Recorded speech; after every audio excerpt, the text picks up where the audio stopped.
मुकेश शर्मा जी। हरिवंश। आदरणीय महाराज जी, आपके चरणों में सादर प्रणाम। महाराज जी, मेरा प्रश्न यह है कि मन के भय को किस प्रकार दूर किया जाए और मन की नकारात्मक सोच को कैसे समाप्त करें और अपने मन को प्रिया प्रीतम पहली में बात कैसे हमें ये लगाएं? देखना है मन नकारात्मक सोचता क्यों है। नकारात्मक सोच को तब हम नष्ट कर सकते हैं जब हमें ये देखना होगा कि मन नकारात्मक सोचता क्यों है। पाप के कारण। मन की नकारात्मक जो सोच होती है उसका मूल कारण होता है पाप, और मन की जो सकारात्मक सोच होती है उसका मूल कारण होता है पवित्रता, पुण्य। अब हम मन की नकारात्मक सोच यदि नष्ट करना चाहते हैं तो हम पाप नष्ट करें, पाप आचरण न करें और पाप नष्ट करने के लिए प्रायश्चित करें। जो हमारे ध्यान में आते हैं उनसे गलती हुई, और भगवान का यश गाएं, जैसे भागवत का रोज पाठ करो, नाम कीर्तन करो, ठाकुर सेवा करो, इससे पाप सब नष्ट हो जाएंगे। नाम संकीर्तनम यस्य सर्व पाप प्रणाश। जे ही निष्पाप हो गए ते ही उसका परिचय, आपकी सोच बढ़िया हो जाएगी। उसी को भाव कहते हैं। भाव में ही फायदा मिलता है। भाव गिर गया तो बाजार में सामान सड़ती है, भाव बढ़ गया तो बिक गया। ऐसे आपका भाव बढ़ जाए, आपकी सोच पवित्र हो जाए, आपकी सोच सकारात्मक आस्तिक हो जाए, उसके लिए भजन जरूरी है। पूर्व के मलिनताएं नष्ट हो जाएं। तो अब जैसे नकारात्मक, मैं जा रहा हूँ कहीं रास्ते में एक्सीडेंट हो गया तो, ऐसे नहीं नकार, मैं ये व्यापार कर रहा हूँ कहीं घाटा हो गया तो, मैं उनसे मिलने जा रहा हूँ कहीं धोखा दे दिए तो, मतलब नकारात्मक सोचे हम। उसी से देखो, हम लोगों का क्या है, हम लोगों की यही पढ़ाई है। बचपन से हमने मन को ही पढ़ा है, औरों को नहीं पढ़ा, अपने मन को पढ़ा है। तो हमारा मन तुम्हारा मन एक ही है, पूरी सृष्टि का मन एक ही है, उसी परमात्मा से पैदा हो। तो हमने अपने मन को पढ़ा है, उसकी एक एक पन्ने को पढ़ा है कि ये बेईमान कहाँ से कैसे भटकता है, कैसे फंसाता है, कैसे डराता है, कैसे मुक्त करता है। तो जो हम जैसे बोल रहे हैं, तो हम तुम्हारी बातें थोड़ी बोल रहे हैं, हम अपने मन की बात बोल रहे हैं। जो हमारे मन में चला था उसी को पकड़ा है, वही बात हम बोले, तुम बोले हाँ। तो क्योंकि मन मन है ना, तो कनेक्शन तो वही। अगर चैनल एक जगह लग जाए तो करोड़ों टीवी में एक ही सीन आएगी, ले आएगी ना। हाँ, तो तीन चैनल हैं, सतोगुण रजोगुण तमोगुण माया के। तो ये तीनों मन पर फोकस डालते रहते हैं, उसी का रंग चढ़ता रहता है। इसी से ऊपर उठ जाए सो महात्मा, इसमें जो फंस गया वो दुरात्मा। माया का खेल है। नाम जप करो, भगवान की लीलाओं का गायन करो और प्रभु की सेवा करो। घर में ठाकुर विराजमान करके, प्रायः सब लोग करते, भाव से करो। और गंदे आचरण बंद कर दिए जाएं। जिनको अब गंदा बताना थोड़ी, सबको पता है गंदे आचरण क्या होते हैं। अगर नया तुम अन्न अच्छा के पैदा करोगे और पीछे वाले को जला दोगे तो बढ़िया खाने को मिलेगा। अब पीछे गोदाम में सड़ा हुआ अन्न रखा है और बाहर आप गंदी खेती कर रहे हो बमूल और कांटे की, तो खाने को आपको क्या मिलेगा, वही मिलेगा। इसलिए आगे अच्छी फसल हो और पीछे में आग लगा दो, क्योंकि वो सड़ा हुआ है, गंदा है, पाप है। आग लगाएगा भगवान का नाम, महान करुणामय प्रभु का नाम, प्रभु से भी बढ़कर करुणामय।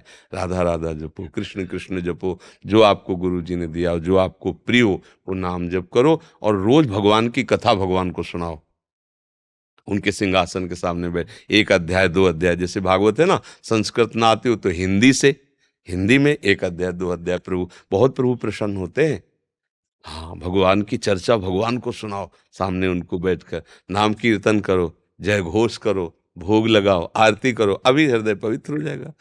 जब कहीं नकारात्मक सोच होती है तो उसमें भगवान नहीं होते, देखना कभी भी। अब जैसे अब कि अगर जा रहे रास्ते में एक्सीडेंट हो गया तो भगवान है ना, बचाएंगे ना वो अब उस समय चूंकि पवित्र हृदय नहीं, तो भगवान तक सोचे नहीं पहुंच पाएगी, तो हम घबरा जाएंगे। कैसे जाएं, आज तो हमारा हमारा मन गलत कह रहा है, इसलिए कुछ गलत हो न जाए। वो आदमी भयभीत रहता है। ये आदमी हमारी तरफ देख रहा था, वो हंस रहा है किसी और बात से, अब हमें देख के हंस रहा था, मतलब है। अब वो मन आपको डरवा रहा है, मन आपको भयभीत कर रहा है, मन आपको, ये दंड है हमारे किसी कर्म के फलस्वरूप। मन हमको दंड दे रहा है, जला रहा है, परेशान कर रहा है। नाम जप करो, ठीक हो जाएगा। गुरु नाम भी करे और साथ में राधा नाम भी ले सकते। हाँ, और क्या, हाँ, सब गुरु के ही दिए हैं। अरे गुरु शब्द है, बताया ना कि एक चैनल में अगर करोड़ टीवी लगा दो तो ये आएगा ना दृश्य। तो गुरु शब्द एक ही है, एक ही गुरु है। गुरु शब्द अनेकों में लगा सकते हो, उसके रूप अलग हो सकते हैं, लेकिन शब्द तो एक ही ना, गुरु। तो ये भी तो गुरु का दिया हुआ है ना, राधा नाम। अगर हमें लग रहा है तो गुरु ही तो दे रहे ना। आप मान लो इधर गुरु ना मानो, तो गुरु शब्द है, वाहेगुरु बोलो, सदगुरु बोलो, गुरु बोलो। गुरु है ना, जय गुरुदेव बोलो। गुरु गुरु शब्द है, और जहां कोई भी नाम निकला है वो गुरु के ही मुख से निकला है। तो आप जो नाम प्रिय लगे स्वीकार कर लो, गुरु मुख का है ले। हाँ, राधा राधा। गर्व बजाज जी। जय श्री हरिवंश। राधा वल्लभ श्री हरिवंश महाराज जी, आपके चरणों में कोटि कोटि प्रणाम। महाराज जी, भक्ति की पहली सीढ़ी कैसे चढ़ें? नाम जप करो। प्रथम भगति संतन कर संगा, है ने। तो संतों के संग से भगवान का नाम मिलता है। भगवान का नाम जप करो। पहली है श्रवण भक्ति, जो संतों से क्या सुना जाता है? नाम, भगवान का रूप, भगवान की लीला, भगवान की महिमा। तो इसका परिचय तभी मिलेगा जब नाम जप करोगे। खूब नाम जप करो। नाम जप करते हो? क्या जपते हो? कभी राम नाम जप लिया, कभी राम नाम जप लिया। हाँ ठीक है, मिठाई है, कभी बर्फी खा ली, कभी पेड़ा खा ली, तो मिठाई ही है, नाम भगवान के ही है। अच्छा है, जपो। अच्छा। हरजीत सिंह जी, राधे राधे महाराज जी, आपके चरणों में दंडवत प्रणाम।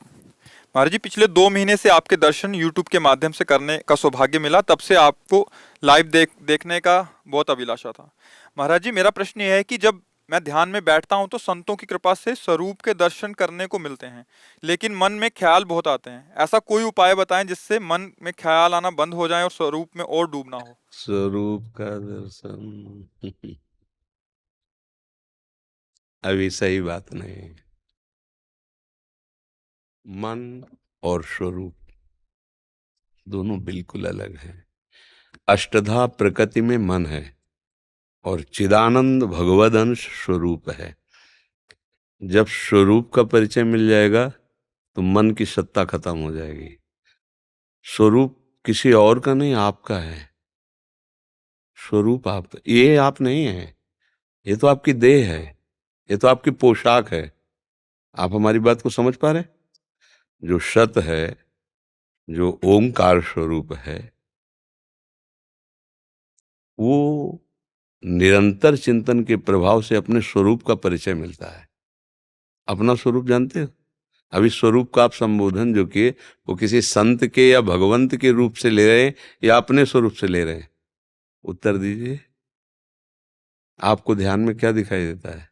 ख्यालों से मुक्ति मिलती है, तो बिल्कुल जैसे एम्प्टीनेस नहीं जिसको तो कह देते हैं। ख्यालों से मुक्ति किसको मिलती है? भाई देखो, अगर सही ढंग से चलोगे तो वास्तविक आनंद को प्राप्त हो जाओगे। नहीं तो फिर आपको लगेगा कि मैं आनंद में हूं, पर वो आनंद नहीं होता। ख्यालों से मुक्ति किसको मिलती है? अपने को। आप में तो कोई ख्याल ही नहीं, आपका जो स्वरूप है। मन में ख्याल होते हैं, जितनी बातें होती है वो मन में होती है। आपका जो स्वरूप है उसमें कोई वासना नहीं है। जो हमारा चिदानंद स्वरूप है, कोई उसमें कामना नहीं, संसार का उसमें प्रवेश नहीं हो सकता। संसार की कोई बात उसमें प्रवेश नहीं हो सकती। अभी आप अंतःकरण धर्म में तदात्म होकर बोल रहे हैं। स्वरूप शब्द बोले इसलिए तुरंत हम उसको ज्ञान शब्द से संबोधन करते हैं। तो अभी आपको स्वरूप का बोध नहीं है। ख्याल केवल मन का विषय है। ख्याल माने जानते हो क्या होता है? संकल्प विकल्प होना। किसी विषय का चिंतन करना, किसी बात का चिंतन करना, अच्छी बात का चिंतन करना, बुरी बात का चिंतन, ये दोनों बातें शांत हो रही हैं कुछ क्षण के लिए, ये कृपा है। पर अभी स्वरूप में नहीं है। क्योंकि अगर स्वरूप में है तो आपका ये जो प्रश्न है ये संगत नहीं बैठता है। संगत तब बैठता है जब एक बार स्वरूप का बोध हो गया तो मन खत्म हो जाता है, मन मर जाता है, उसमें ख्याल करने की सामर्थ्य नहीं रह जाती। वो ब्रह्म स्वरूप हो जाता है मन। जब स्वरूप का अनुभव होता है, वो अनुभव का विषय वाणी में कोई शब्द ही नहीं कि उसका वर्णन कर सके। अब क्या करो? जो आपके गुरुदेव की वाणी में मार्ग लिखा है उस मार्ग को पकड़ो। नाम का कितना जप करते हो? महाराज जी कीर्तन करते हैं। जप कितना कर, ध्यान कितना करते हो? ध्यान रोज करते हैं महाराज जी। नाम का, हम नाम का कह रहे हैं। नानक नाम जहाज है, चढ़े सो उतरे पार, गुरुवाणी है। नाम कितना जप करते हो? नाम का ध्यान। जब तक नाम नहीं जप करोगे तब तक मन पवित्र नहीं होगा, और मन पवित्र नहीं होगा तो स्वरूप बोध किसको हो गया? स्वरूप का साक्षात्कार किसको हो गया? ख्याल आ रहे हैं ना, तो मन मरा नहीं ना, जी तो अभी बात बनी नहीं ना। जी। इसलिए जिस दिन मन मर जाएगा तो मन मारिया तन बस में कि ना हुआ भरम सब दूर, बाहर से कछ दिखत नहीं अंदर चमके नूर, आपो त्याग जगत में बैठे नहीं किसी से काम, उनमें तो कछु अंतर नहीं संत कहो चाहे राम, एक हो गया वो। समझ रहे ना? जी महाराज। हाँ वाहे गुरु। थैंक यू महाराज जी, बहुत बहुत धन्यवाद आपका। शरद चंद्र शर्मा जी। परम पूज्य महाराज जी, आपके चरण कमलों में सादर शत शत नमन। गुरुदेव, मैं आपसे आशीर्वाद चाहता हूं कि मेरे गुरुदेव एवं अन्य संतों के प्रति श्रद्धा एवं विश्वास बना रहे। मैं कभी भी जन्म लूं, किसी भी योनि में लूं, तो द्वारा गुरु सेवा ही करता रहूं। गुरु सेवा कभी छूटे ना। गुरु सेवा का भाव क्या समझते हो आप, कि ये करें तो गुरु सेवा होती है? गुरुदेव का जो भी कार्य वो देते हैं वो करते रहें। तो ये तो साधारण बात है। असाधारण गुरु जी की सेवा उनकी आज्ञा का पालन करना, उनके द्वारा दिया हुआ नाम मंत्र उसको निरंतर चिंतन में लाना, गुरु के कपड़े धो देना, गुरु को भोजन दे देना, गुरु के पैर दबा देना, ये बाहरी बात है, कोई खास नहीं है। गुरु की प्रधान सेवा क्या है, जिससे आपका वास्तविक गुरु प्रेम प्रकट होगा? जो गुरु ने मंत्र दिया है, जो नाम दिया है, उसको रमा लो। अगर नाम जप करते हुए, मंत्र जप करते हुए गुरु के चरण दबाने को मिले, गुरु की जूठन पाने को, अहो भाग्य।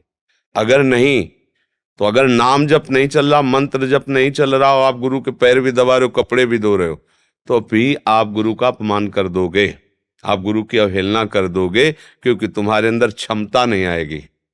वो नाम से आएगी, वो मंत्र से आएगी। नाम जप नहीं किया, मंत्र जप नहीं किया, तो गुरु सेवा अधूरी। तो चाहे जिस जोन में जन्मूं, गुरु के द्वारा दिए हुए नाम का सुमिरन करता रहूं, उनकी आज्ञा में रहूं, ये बात है। आपकी गुरु प्रियता को हम नमस्कार करते हैं कि गुरु की परिचर्या, सेवा, उनके द्वारा दी हुई क्रिया हमें करना ही चाहिए। पर वो क्षमता तभी हमारे अंदर आएगी जब हम नाम जप करेंगे। हम केवल चरण दबाना या गुरु को भोजन दे देना या वस्त्र दे देना, इसको ही सेवा ना मान ले। ये भी सेवा का एक अंग है, पर संपूर्ण सेवा नहीं। आज्ञा शम सुसाहिब सेवा, आज्ञा का पालन करना सबसे बड़ी सेवा होती है। तो गुरु की आज्ञा है निरंतर भजन करो। कोई भी गुरु अपने शिष्य को दोबारा इस संसार में जन्म ले ऐसा नहीं सोचेगा, वो ये सोचेगा इसी जन्म में भगवान को प्राप्त हो। उसके लिए आवश्यक है अव्यावृत भजनात्, निरंतर भजन, राधा राधा राधा, बाहर भीतर हर समय नाम जप चलता रहे। आप समझ पाए?